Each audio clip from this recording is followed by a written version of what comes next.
आपने देखा होगा ये कावड़ लेवनी है, कावड़ लेने जाते हैं हरिद्वार तक, खासकर सावन के महीने में। और वहाँ से मेरे ख्याल में वो 2 किलो गंगा जल लेकर चले, गंगा का पानी जल। नंगे पैर बेचारे पैदल आओगे, कोई बस में बैठ कर ज़्यादातर पैदल जा जाते हैं। और वो भगवान शंकर के पुजारी बनकर जाते हैं। भगवान शंकर का जो नाम हम आपको देते हैं उससे लाभ देता है भगवान, वैसे नहीं देता। क्या शिव भक्ति का मतलब है सड़क पर नंगे पांव दौड़ते हुए गंगा जल को ढोना, या फिर ये भीड़ सिर्फ परंपरा के नाम पर फैलाया गया गहरा धोखा? हर साल करोड़ों लोग कांवड़ उठाकर यह मानते हैं कि गंगा जल चढ़ाने से शिव जी प्रसन्न हो जाएंगे। लेकिन क्या आपने कभी सोचा कि यह सब शास्त्रों में लिखा भी है कि नहीं? श्रीमद् भगवद गीता स्पष्ट करती है कि शास्त्र विरुद्ध भक्ति से ना सिद्धि मिलती है, ना सुख और ना मुक्ति। तो फिर आप क्या कर रहे हैं? कि इस रजगुण ब्रह्मा सतगुण विष्णु तम गुण शिव जी के द्वारा जिनका ज्ञान हरा जा चुका है, इस त्रिगुणमयी माया के द्वारा जिनका ज्ञान हरा जा चुका है, यानी ब्रह्मा विष्णु महेश से आगे भक्ति करने को तैयार नहीं, इन्हीं से मिलने वाले अक्षणिक सुख पर ये आश्रित हो चुके हैं, वो असुर स्वभाव को धारण किए हुए ब्रह्मा विष्णु महेश के पुजारियों को क्या कहा गीता जी में? आसुर यानी राक्षस स्वभाव को धारण किए हुए मनुष्यों में नीच दूषित कर्म करने वाले मूढ़ लोग यानी मूर्ख लोग मुझको नहीं भजते।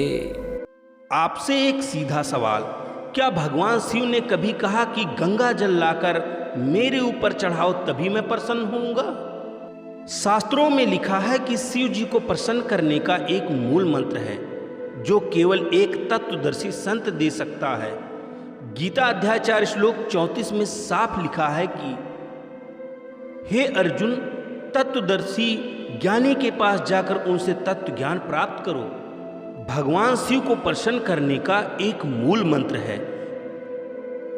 जो उन्हें अत्यंत प्रिय है और जिससे वे तुरंत प्रसन्न हो जाते हैं। अब देखो, प्रत्येक इष्ट का अपना अपना एक गुप्त मंत्र है जिससे वो आकर्षित होते हैं। एक कोड वर्ड होता है, जैसे कुत्ते ने कुत्ता कुत्ता करें जा कति नहीं देखे और उसको नहीं करते तो तुरंत देखता है। ऐसे ही प्रत्येक पशु के अलग अलग कोड वर्ड होते हैं। तो ऐसे ही इन भगवानों के भी ये कोड वर्ड हैं, जो विशेष मंत्र हैं जिनसे ये तुरंत आकर्षित होते हैं। वो मंत्र यथार्थ मंत्र हैं जो हम आपको देते हैं। पृथ्वी ऊपर पग जो धारे, करोड़ जीव एक दिन में मारे। इसके विषय में संत रामपाल जी महाराज क्या कहते हैं, देखिए इस वीडियो को। इस सूक्ष्म वेद में लिखा है कि सावन के महीने में तो शहर को भी नहीं जाना चाहिए सुबह सुबह किसी टाइम भी, यानी जितना हो सके कम से कम सफर करें सावन के महीने में, क्योंकि सावन के महीने में इतने जीव जंतु सूक्ष्म उत्पन्न हो जाते हैं, कदम रखते ही कई मरते हैं। और उस सावन के महीने में युग काल ने नया काम शुरू करवा दिया कि वहाँ से पैदल चलो गंगा से हरिद्वार से और अपने अपने घर तक आओ। तो उसमें कितने जीवन के पैरा तलम रहे हैं वो सारे उनके बैंक अकाउंट में लिख दिए जाते हैं पाप में।